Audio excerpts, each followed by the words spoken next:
अस्सलामु अलैकुम वरहमतुल्लाहि वबरकातुहू। मोहतरम जनाब शौकत अली साहब, सदर कुल हिंद मजलिस इत्तेहादुल मुस्लिमीन उत्तर प्रदेश, डॉक्टर अब्दुल मन्नान साहब जो उतरौला विधानसभा से मजलिस इत्तेहादुल मुस्लिमीन के उम्मीदवार हैं, मजलिस इत्तेहादुल मुस्लिमीन के रुकने पार्लिमान मोहतरम जनाब सैयद इम्तियाज जलील साहब, साबिका रुकने असम्बली मुंबई जनाब वारिस पठान साहब, मजलिस इत्तेहादुल मुस्लिमीन के कौमी तर्जुमान मोहतरम जनाब सैयद आसिम वखार साहब, शहनशीन पर तशरीफ फरमा हमारे जिले की खवातीन की सदर मोहतरमा शाइस्ता जबीन साहिबा, जिला सदर मोहतरम जनाब जैद निजामुद्दीन साहब, डाइस पर मंच पर बैठे हुए मोहतरम जनाब पंडित राम निवास शुक्ला साहब, हरिराम तिवारी साहब, हरिओम वर्मा साहब, विजय कुमार पांडे साहब, सुरेश वर्मा साहब,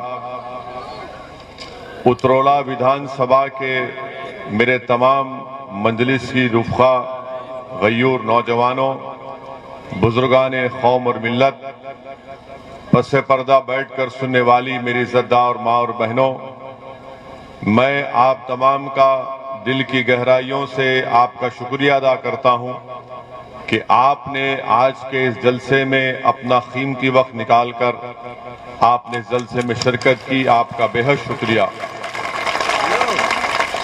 और इतनी बड़ी तादाद में आप तमाम का यहाँ पर जमा होना इस बात का पैगाम देता है कि इंशाअल्लाह ताला जब 3 महीने के अंदर उत्तर प्रदेश में विधानसभा के चुनाव होंगे, इंतखाबात होंगे, तो यकीनन आप तमाम अपनी दुआओं से, अपने वोट से, अपनी वाबस्तगी से, अपने मशवरों से यहाँ से अब की बार इंशाअल्लाह ताला आप एक नया विधायक जिसका नाम डॉक्टर अब्दुल मन्नान होगा, आप उनको कामयाब करेंगे।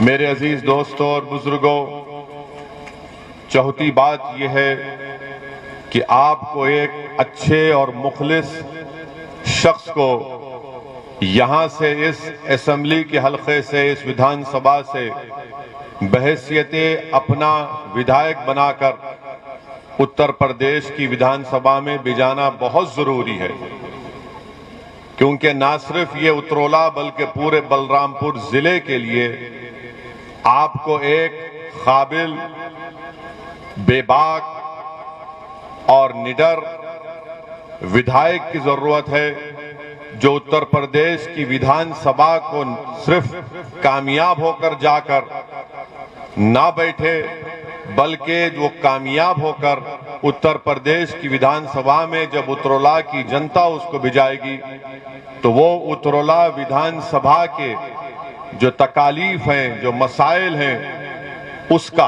हल तलाश करे। आपकी तकालीफ को वो अपनी जबान से उत्तर प्रदेश की विधानसभा में उठाए, चाहे मुख्यमंत्री किसी का भी हो। उतरौला की जनता को ऐसे एमएलए और विधायक की रुकने असेंबली की जरूरत है जो इस विधानसभा को, जो यहाँ पर तरक्याती काम ठप होकर रह गए, उन काम को हल करवा सके। और मुझे ये कहने में कोई शर्मिंदगी नहीं है कि इस विधानसभा में उतरौला के असेंबली हलके में सबसे बड़ा मसला रोड का मसला है। यहाँ पर रोड है ही नहीं, और मैं तो चाहूंगा कि नरेंद्र मोदी और उत्तर प्रदेश के मुख्यमंत्री गाड़ी में सफर करें, लखनऊ से यहाँ तक आए और अगर उनकी कमर में और सर में दर्द ना हो तो हम भी कहेंगे कि रोड है यहां पर। उतरौला में, बलरामपुर में कहीं पर भी रोड नाम की चीज नहीं है। रोड की सख्त जरूरत है। मैं आपसे वादा कर रहा हूं कि आप डॉक्टर अब्दुल मन्नान को कामयाब करिए। इंशाअल्लाह ताला हम इस अहम मसले को हल करेंगे।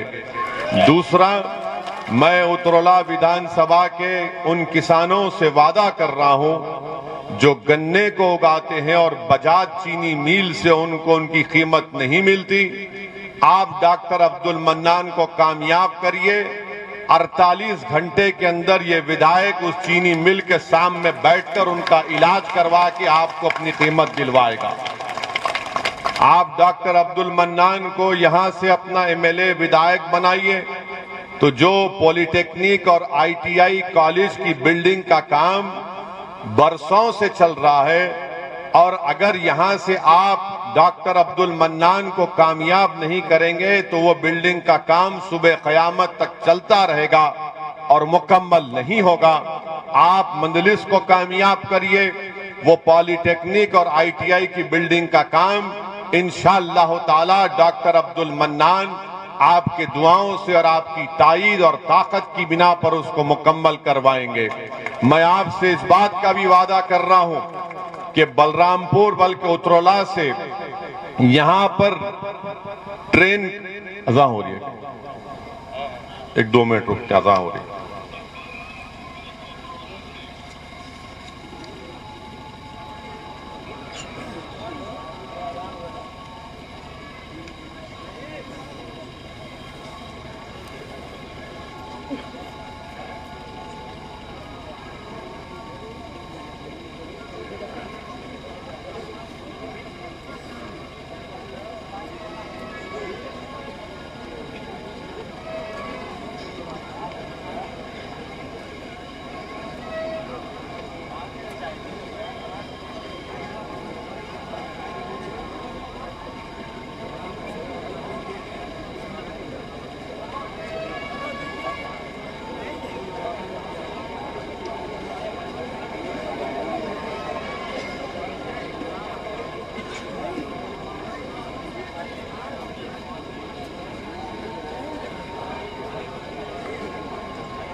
बिस्मिल्लाहिर्रहमानिर्रहीम। मैं आपसे अर्ज कर रहा था कि इस विधानसभा में रेलवे लाइन नहीं है। बीजेपी ने वादा किया था कि उतरौला से बलरामपुर होते हुए बहराइच तक एक रेल की लाइन डाली जाएगी, मगर वो काम नहीं हुआ। मैं आपसे वादा करता हूं कि इंशाअल्लाह ताला पार्लियामेंट के इस सेशन में मैं या इम्तियाज जलील साहब इस बात को पार्लियामेंट में उठाएंगे कि उतरौला से एक रेलवे की लाइन का काम शुरू किया जाए। गैजनवाह में यहां से रेलवे स्टेशन 28 किलोमीटर दूर है और नहीं मालूम 5 साल में बीजेपी ने क्या किया। 6.5 साल में मोदी ने एक रेल की लाइन उतरौला से बहराइच तक नहीं डलवाई, मगर दिखाते हैं, वादा करते हैं, बड़े बड़ी हथेली में जन्नत दिखाते हैं। मेरे अजीज दोस्तों और बुजुर्गों, मैं आपसे वादा कर रहा हूं कि उतरौला में यहां पर अस्पताल की सख्त जरूरत है। अगर आप डॉक्टर अब्दुल मन्नान साहब को अपने वोट से कामयाब करेंगे तो इंशाअल्लाह ताला जो आपको अपने बीमार पेशेंट को, अपने बीमार रिश्तेदारों को गोंडा या लखनऊ ले जाना पड़ता।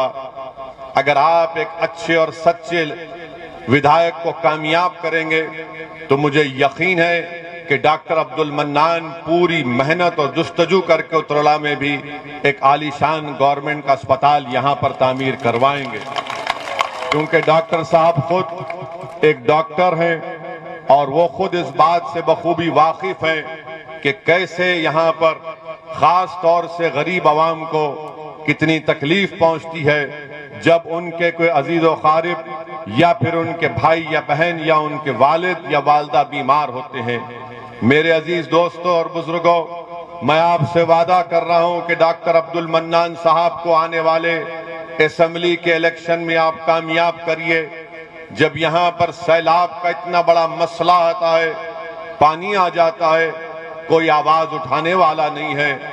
मेरी आप तमाम से गुजारिश है कि इन अहम मसलों के ऊपर आप अपनी नजर रख के अपने वोट का सही इस्तेमाल करिए, क्योंकि विधायक का काम यह होता है कि वो सिर्फ असेंबली में जाकर अंधा या गूंगा ना बन जाए, बल्कि अपनी आवाज को उठाए, अपने क्षेत्र के, अपने हल्के के, कॉन्स्टिट्यूंसी के लोगों की तकालीफ को उठाए।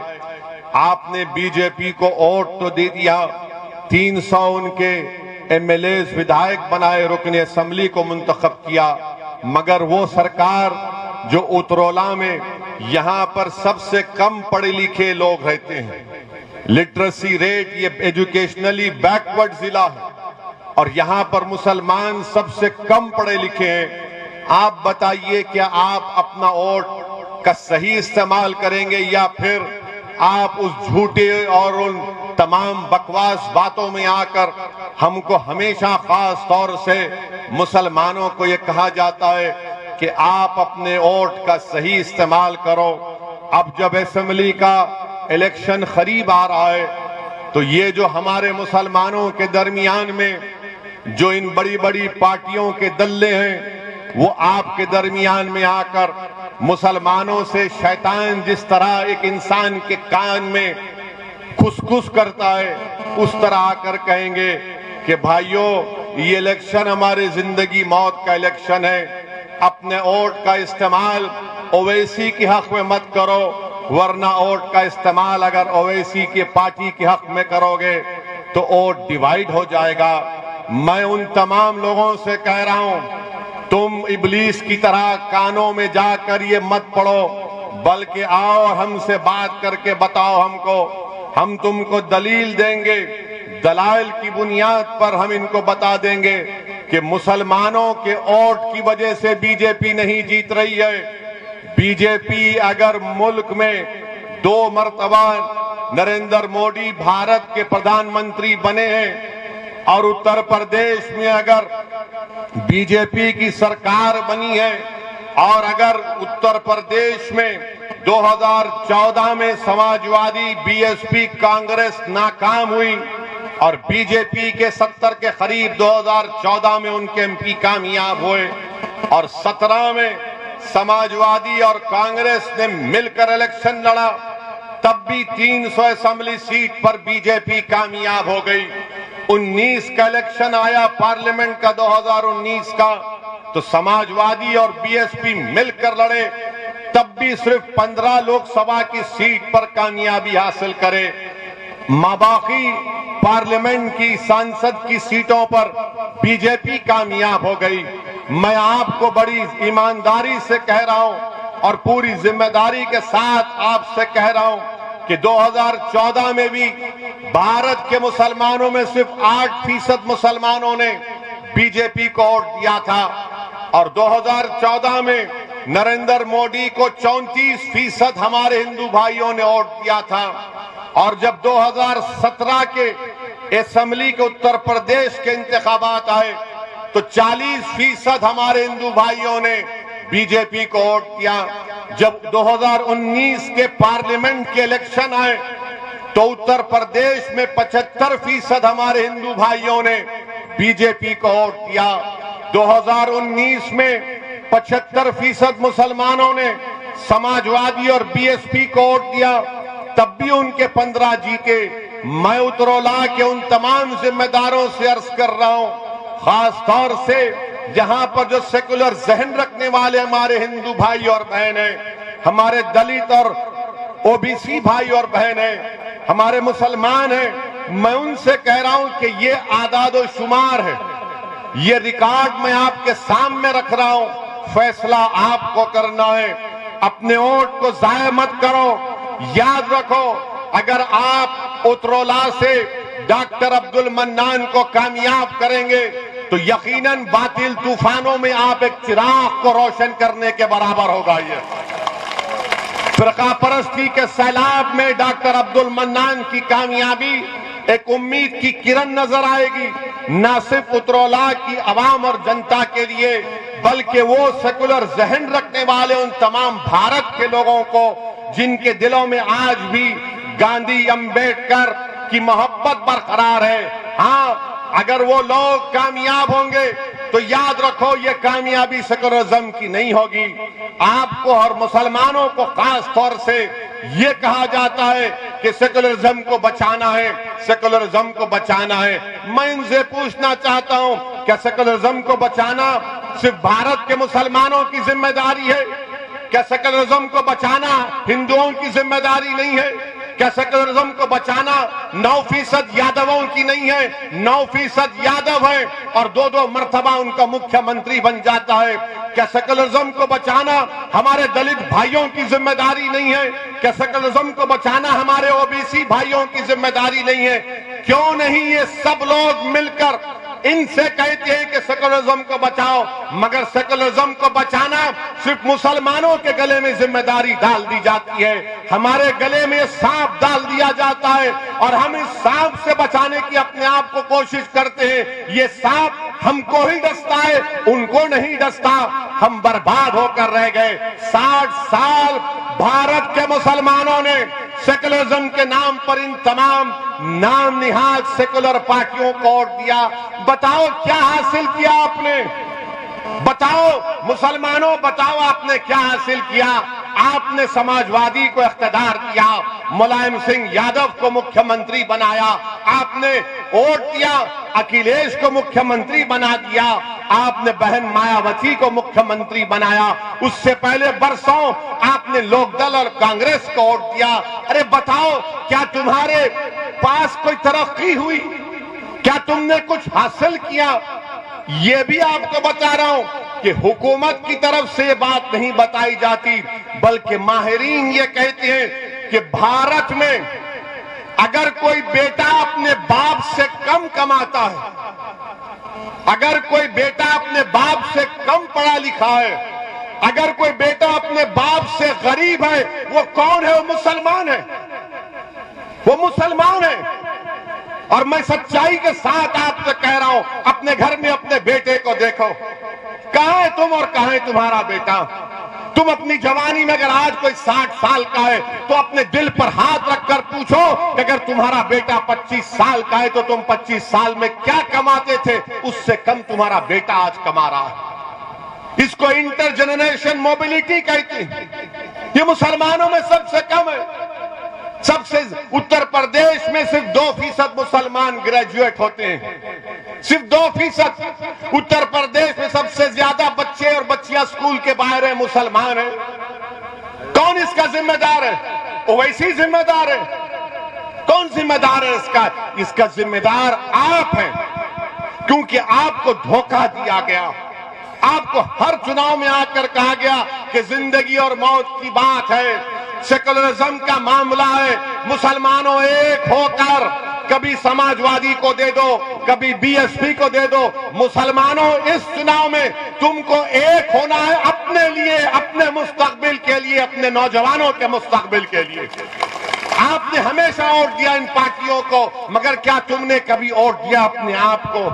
क्या तुमने वोट दिया अपनी तरक्की के लिए, अपने बच्चों के स्कूल के लिए, उतरौला में एक रेलवे की लाइन के लिए, उतरौला में स्कूल और पॉलिटेक्निक के लिए, उतरौला में चीनी के मिल में कीमतों को दिलाने के लिए? यही बात मैं आपसे अर्ज करने आया हूं कि आपको अपने वोट का सही इस्तेमाल करना है। डरने और घबराने की जरूरत नहीं है। अपने वोट से अपनी पार्टी के उम्मीदवार को कामयाब करिए। कोई समाजवादी का, बीएसपी का, कांग्रेस का कोई आकर कहेगा कि अगर डॉक्टर मन्नान कामयाब होगा तो क्या कर लेगा वो।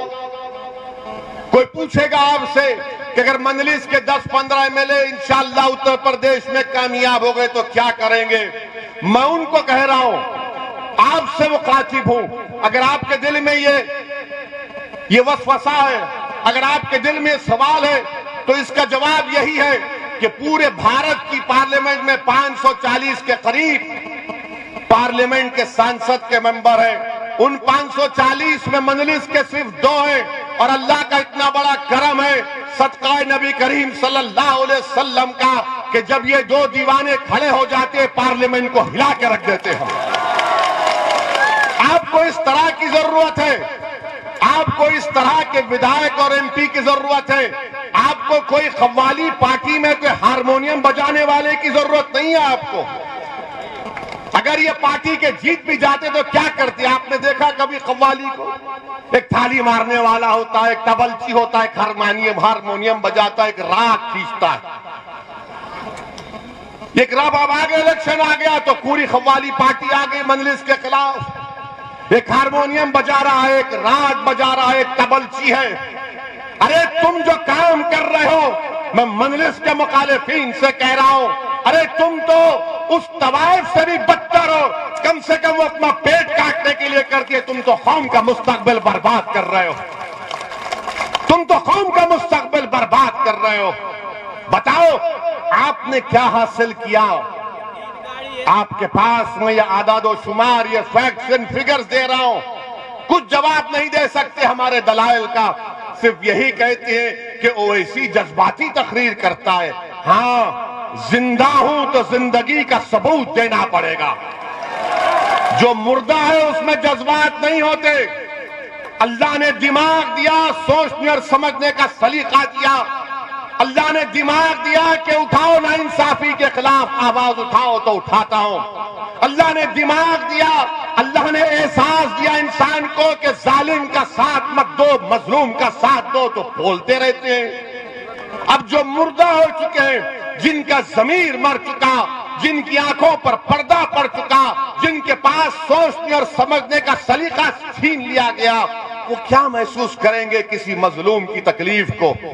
वो सिर्फ इलेक्शन में आकर कहेंगे कि सेकुलरिज्म को बचाओ, वोट को टूटने मत दो, इनको कामयाब करो।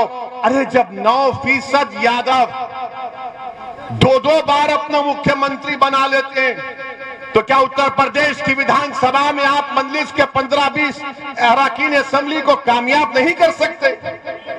क्या बुतुल्लाह से डॉक्टर मन्नान को कामयाब नहीं कर सकते? कर सकते हैं इंशाअल्लाह ताला। और आपको करना है, बताना है। लोग यहां पर बैठकर, याद रखो मेरी एक बात को, मैं अपनी जिंदगी का तजुर्बा आपसे कह रहा हूं। मुझे ज्यादा तजुर्बा नहीं है, मगर थोड़ा तजुर्बा है। इंसान जब एक मरहले पर पहुंच जाता है ना, जहां पर उसको फैसला लेना है, तो हमेशा याद रखो, दिमाग आपसे कहेगा खतरा मत मोल ले, दिमाग कहेगा कि खतरा मत मोल ले, दिल बोलेगा प्यारे जब प्यार किया तो डरना क्या, दिल का साथ दो, दिल का साथ दो। दिमाग तुमको डरा देगा। तुम दिमाग से पूछोगे अल्लाह कहाँ है, तो दिमाग से सवाल, दिमाग बोलेगा कहाँ है अल्लाह, दिल बोलेगा अरे प्यारे जमीन और आसमान का खालिक तो वही है। जो बगैर देखे जिस पर ईमान लाना, वो दिमाग का काम नहीं, वो दिल और दिमाग का काम है। तो सिर्फ दिमाग के गुलाम मत बन जाओ, दोनों को इस्तेमाल करो। और अपने आप से सवाल करो कि अगर मैं डॉक्टर मन्नान को वोट दूंगा तो उत्तरोला का क्या फायदा होगा? मैं डॉक्टर मन्नान को वोट दूंगा तो उत्तरोला के भाईचारगी का मजबूत होगी। अगर मैं डॉक्टर मन्नान को वोट दूंगा तो यहाँ पर रोडें बनेंगी। अगर मैं डॉक्टर मन्नान को वोट दूंगा यहाँ पर अस्पताल बनेगा। अगर डॉक्टर मन्नान को वोट दूंगा तो पीने के पानी का मसला हल होगा। अगर मैं डॉक्टर मन्नान को वोट दूंगा तो क्या मेरा विधायक लखनऊ जब जाएगा तो क्या खाली अपनी गाड़ी में टाई टाई लगाकर खामोश हो जाएगा, या फिर असेंबली में जाकर लखनऊ की विधानसभा में आपकी आवाज बनेगा, लखनऊ की हुकूमत के सामने आपके मसाइल को बयान करेगा? ये फैसला आपसे लेने की मैं गुजारिश कर रहा हूं। इन बात पर आप गौर करो। डरने और घबराने की कोई जरूरत नहीं है। याद रखो मेरे अजीज दोस्तों और बुजुर्गों, फिरौन को भी बड़ा गुरूर था, फिरौन को बड़ा गुरूर था कि मेरा इख्तिदार खत्म नहीं होगा। अब ये मुख्यमंत्री और नरेंद्र मोदी को भी बड़ा गुरूर है कि हम इख्तिदार पर रहेंगे आइंदा 20 साल। इंदिरा गांधी को भी यही ख्याल था कि मुझे कोई नहीं हरा सकता, मगर सियासी तारीख गवाह है कि जिस किसी ने यह समझ लिया कि इख्तिदार पर हमेशा रहेंगे, कुदरत ने उनको इख्तिदार से बेदखल किया।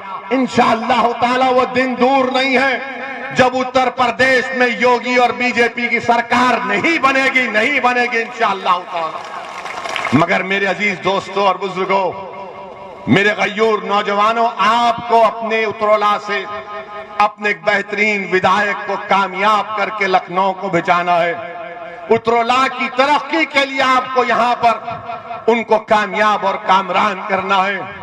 अब कोई ये हमारे मीडिया के लोग ये पूछेंगे कि ओवैसी साहब आपने बहुत बोल दिया, बीजेपी को ज्यादा नहीं बोलते आप। यानी हमारी तकरीर के अल्फाज और जुमलों को ये सेकुलर, कम्युनल, लिबरल ये लोग इसको तोलते हैं। कितना बोले? 40% बाबा को बोले तो क्या 50% अखिलेश को क्यों बोल दिए? ये तोलते हैं। और जब मोदी के सभा में जाते हैं तो ऐसा बैठते हैं, हाँ पप्पा जी बोल रहे हैं।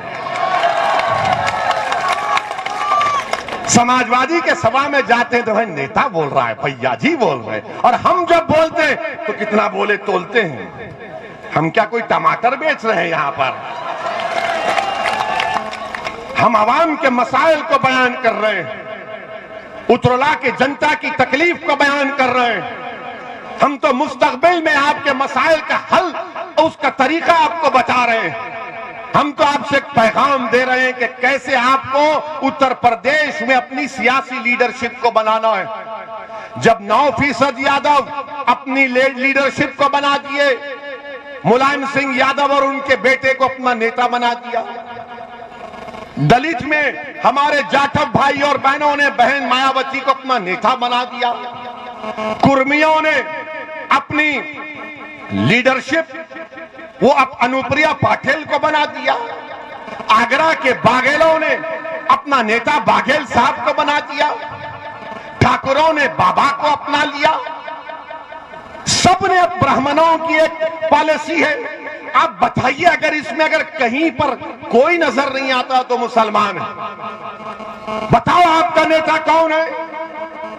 बताओ तुम्हारा नेता कौन है? मेरा नाम मत लो, अपने दिल से सवाल करो। मैं आपसे पूछ रहा हूं, बताओ मुसलमानों का उत्तर प्रदेश में नेता कौन है? कौन है तुम्हारा नेता जो तुम्हारी विधानसभा में तुम्हारी आवाज को उठाएगा? कौन है मुसलमानों का नेता उत्तर प्रदेश से? बताइए आप। क्या आप इसी तरह नहीं है बोलेंगे या बनाएंगे? क्या उतरौला में बनाएंगे या पूरे यूपी में बनाएंगे? आपको पूरे यूपी में बनाना है, इसमें कोई गलती नहीं होगी। इससे भारत की जमहूरियत मजबूत होगी, उत्तर प्रदेश की जमहूरियत मजबूत होगी। कैसे होगी? जब तमाम समाज ने अपना नेता बना लिया, अपनी लीडरशिप बना ली। और हम नहीं बना पाए। क्यों नहीं बना पाए? क्योंकि हमने हमेशा इन धोखेबाजों पर भरोसा किया जिन्होंने हमको हमेशा धोखा दिया।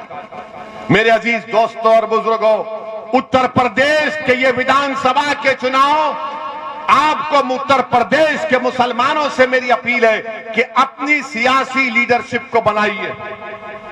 डरने और घबराने की जरूरत नहीं है। अभी आपने सुना इम्तियाज जलील ने क्या कहा था।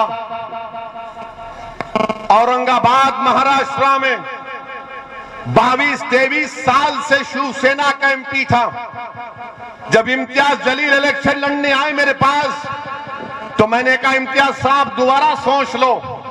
तो इम्तियाज साहब ने कहा नहीं साहब, मैं सोच कर आया हूं मुझे लड़ना है पार्लियामेंट का इलेक्शन।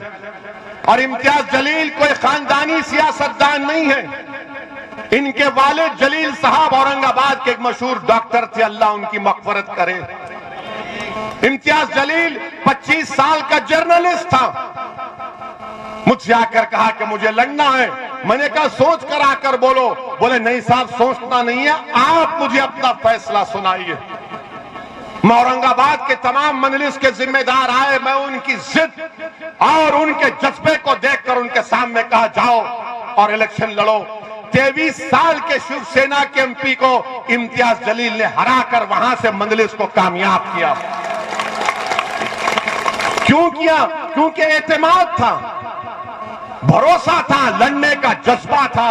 अब उतरोला की आवाम को भी अपने दिलों में एतमाद को बहाल करना, एतमाद को मजबूत करना है कि डॉक्टर मन्नान हमारा भाई है, हमारा बेटा है, हमारा खादिम है, हमारा गुलाम है। जो आप पुकारेंगे तो दौड़कर आपके दरमियान में आएगा। यह फैसला आपको उतरोला में करना है। अगर आप अपने अज़म और हौसले को बुलंद रखेंगे तो याद रखो, हम कोई चीज को भी हासिल कर पाएंगे। इंसान अगर अपने अज़म और हौसले को पुख्ता रखेगा तो कोई दुनिया की ताकत उसको रोक नहीं सकती। अल्लाह ने इंसान को बहुत बड़ी ताकतवर चीज दी है, उसको जिद दी है। जब आप जिद में आ जाएंगे कि नहीं, उतरोला से यहां पर सिर्फ मजलिस कोर्ट पड़ेगा, उतरोला की जनता की भलाई के लिए डॉक्टर अब्दुल मन्नान को कामयाब करेंगे, तो यकीनन इंशाअल्लाह ताला डॉक्टर अब्दुल मन्नान यहां से आपका विधायक बनकर लखनऊ को जाएगा इंशाअल्लाह। मेरे अजीज दोस्तों और बुजुर्गों, बीजेपी की सरकार है। योगी कहते हैं हमने ये कर दिया, मोदी कहते हमने वो कर दिया। आपको मालूम, अभी नोएडा में जीवर एक मुकाम पर एक नया एयरपोर्ट का संगे बुनियाद देश के वजीर आजम प्रधानमंत्री ने किया। ये बीजेपी वाले कितनी बड़ी चोरी करते हैं देखो आप। क्या किए, नोएडा में जो एयरपोर्ट का संगे बुनियाद रखा गया तो इन्होंने सोशल मीडिया पर बीजिंग के एयरपोर्ट की फोटो डालकर कहा नरेंद्र मोदी इस तरह का एयरपोर्ट बना रहे हैं। यानी चीन का एयरपोर्ट की फोटो डालकर यह बता दिया कि मोदी जी इस तरह का एयरपोर्ट डाल रहे हैं। चीन बोलना पड़ा, अरे बीजेपी वालों ये हमारा एयरपोर्ट है, तुम कहां से तस्वीर ला लिए। यानी कितना झूठ बोलते हैं, यानी झूठ की फैक्ट्री है ये। बीजेपी झूठ को पैदा करती और ऐसा पेश करती कि सच यही है। बीजेपी भारत की जनता से कह रही है कि सच्चाई की तहकीक मत करो, झूठ को सच मान लो और उगल लो, इसको निगल लो। एयरपोर्ट की फोटो भी चीन की डाले और वो चीन भारत की सरजमीन में, लद्दाख में, डेप्सांग में, डमचाक में, हॉट स्प्रिंग में चीन भारत की जमीन पर बैठा हुआ है। और इन लोगों को जरा सी भी शर्म नहीं आती कि फोटो डालना था तो कम से कम भारत के किसी अच्छे एयरपोर्ट की डालना था, उठाए तो उठाए चीन की उठाए। हाय मोदी जी, कितनी मोहब्बत है चीन से आपको, कितनी मोहब्बत है देश के प्रधानमंत्री को। और बाबा के बारे में जितना बोला जाए कम है। आज टीचर्स एलिजिबिलिटी टेस्ट था, टीईटी टेस्ट था। 18 लाख बच्चे और बच्चियां उस इम्तिहान की तैयारी कर रहे थे। एक रात पहले यानी कल रात अपने सेंटर पर जाकर कड़कड़ाती सर्दी में सेंटर के बाहर लेटकर बैठे थे रात भर। मगर जब सुबह इम्तिहान हॉल में गए तो मालूम हुआ कि योगी आदित्यनाथ की सरकार में टीईटी का पेपर लीक हो गया। इम्तिहान का पेपर बाबा लीक हो गया और वो बच्चे जो महीनों से तैयारी कर रहे थे गरीब परिवार के, उनसे कहा गया कि अब दोबारा आइंदा महीने इम्तिहान होगा। बीजेपी वालों, तुम एक इम्तिहान का पेपर नहीं बचा सकते, तुम उत्तर प्रदेश के गरीब को क्या बचाओगे। एक इम्तिहान का पेपर बीजेपी नहीं बचा पाई, वो भी लीक हो गया। बाबा, ये ठोक दो की पॉलिसी में पेपर कैसा लीक हो गया, बताओ योगी आदित्यनाथ। तो आप तो कहते हैं ठोक देंगे, नाम बदल देंगे। अब बाबा बोलेंगे कि टीटी का नाम बदल देता हूं, पेपर लीक नहीं होगा। हर जगह नाम बदल देंगे। अरे पेपर लीक हो गया। 20 लाख बच्चे और बच्चियां जो आज प्राइमरी अपर प्राइमरी का इम्तिहान लिख रहे थे, टीचर्स का इम्तिहान, वो पेपर लीक हो गया। ये कौन सी सरकार है बीजेपी की जो गरीब नौजवानों को इतना मायूस कर देती? और फिर मेरे अजीज दोस्तों और बुजुर्गों, आपको मालूम कि उत्तर प्रदेश में आज उत्तर प्रदेश में गाय की बहुत इज्जत है, मुसलमान की नहीं है। गाय को इंसान से बड़ा इज्जत दी जाती है। ये मैं जिम्मेदारी के साथ कह रहा हूं। हमारे मंच पर हमारे पंडित राम निवास शुक्ला जी बैठे, हम उनके बाजू बैठे। अब टीवी वाले पूछेंगे ये ओवैसी बाबा के बाजू कैसे बैठ गया? ये बाबा में वो बाबा में जमीन आसमान का फर्क है। ये बाबा के दिल में इंसानियत से मोहब्बत है। ये बाबा के दिल में हर मजहब से मानने वाले से मोहब्बत है। वो बाबा में मामला उल्टा है उनका। और ये बाबा नाम नहीं बदलना चाहते। ये बाबा ठोक दो की नहीं, ये दिल से लगाने की बात करते हैं। आपको मालूम कि 2018 में लक्ष्मणपुर गांव बलरामपुर जिले में सितंबर 2018 में ये जो अपने आप को गाय का रक्षक मानते हैं, वो एक शख्स को पीटना शुरू कर दिए, खूब मारना शुरू कर दिए। तो उस शख्स ने कहा, अरे मुझे क्यों मार रहे हो, मेरी गाय है। तो बोले नहीं, तू काटने लेकर जा रहा है। अरे वो बोला कि अरे मैं हिंदू हूं, मुसलमान नहीं। बोले नहीं, तू काट रहा है। उसने कहा कि मेरा नाम कैलाश नाथ शुक्ला है, लक्ष्मणपुर गांव बलरामपुर जिला, सितंबर 2018। अरे वो ब्राह्मण था, उन्होंने उसको भी पीट दिया। देखते ही नहीं है बुनकरों का मसला, अंसारी भाइयों का। बिजली की कीमत इतनी आसमान को छू रही है, कोई फिक्र नहीं है बाबा को। कुरैश बरादरी के लोग बरसों से कारोबार करते हैं, उनको बर्बाद कर दिया गया। समाजवादी की सरकार थी, 2017 तक कोई स्लॉटर हाउस का परमिशन रिन्यू नहीं किया। मगर अब चुनाव आ गए तो समाजवादी बोलेगी हम सेकुलर हैं, ओवैसी की बातों में मत जाओ। मेरे अजीज दोस्तों और बुजुर्गों, बीजेपी ने अब यहां पर इतनी बड़ी तादाद में, अच्छा बाबा की हुकूमत का एक और कारनामा सुन लो आप। नरेंद्र मोदी की सरकार में नीति आयोग है। नीति आयोग ने लिखा कि पूरे भारत में सबसे ज्यादा गरीब लोग बिहार में हैं, 52%, फिर झारखंड में शायद 45 या 47, और तीसरे कहां पर है सबसे ज्यादा गरीब? कहां है? जोर से बोलो, डरो मत। दिल्ली की मोदी की नीति आयोग की रिपोर्ट कह रही है कि योगी आदित्यनाथ की सरकार है, बीजेपी की सरकार है, मोदी प्रधानमंत्री, योगी मुख्यमंत्री, और भारत में तीसरे सबसे ज्यादा गरीब लोग किसी प्रदेश में रहते हो तो उत्तर प्रदेश में रहते हैं। मुबारक हो योगी, क्या सरकार है। डबल इंजन की सरकार है ये। इतना डबल इंजन है कि गरीबी बढ़ती गई। पेट्रोल की कीमत, डीजल की कीमत आसमानों को छू रही है। गन्ने की बात नहीं करेंगे, जिन्ना की बात करेंगे। गन्ने की कीमत की बात नहीं करेंगे, जिन्ना की बात करेंगे। अरे जिन्ना से हमको कोई वास्ता ही नहीं है। उस जिन को तो हमने बंद करके 75 साल पहले फेंक दिया कि जा पाकिस्तान, ये भारत मेरा है। मगर योगी और बीजेपी आरएसएस को जिन्ना जिन्ना की फिक्र, हमको गन्ने गन्ने की कीमत की फिक्र। मेरे अजीज दोस्तों और बुजुर्गों, और फिर उत्तर प्रदेश में ये आपको बड़ी तकलीफ होगी बीजेपी के लोगों को। यहां पर 25 और 29 साल के नौजवान कितने हैं? हाथ तो उठाओ, डरो मत। अच्छा, आप मेरी बात सुनो, हाथ नीचे रख लो। अटेंडेंस में आपका नाम लिखा गया। 25 और 29 साल के दरमियान में 2017 में 15% ऐसे बच्चों को नौकरी की जरूरत थी 2017 में। अब 2021 में वो बढ़ते बढ़ते 23% हो चुके हैं। 25 और 29 साल के बच्चे 23% को नौकरी की जरूरत है। तो योगी आदित्यनाथ और मोदी ने क्या किया? नौकरी मत कर, गाय रक्षक बन जाओ। नौकरी मत कर, मॉब लिंचिंग में लपेट जाओ।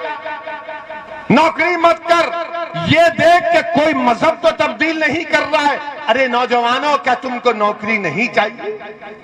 और फिर यहां पर आप ये भी बता दो कि यहां पर 20 और 24 साल के दरमियान में कितने नौजवान हैं? 20 और 24 साल के दरमियान में मैं आपको एक बुरी खबर सुना रहा हूं। मैं आपको एक बुरी खबर सुना रहा हूं। 5 साल पहले 23% 20 और 24 साल के बच्चों को नौकरी की जरूरत थी।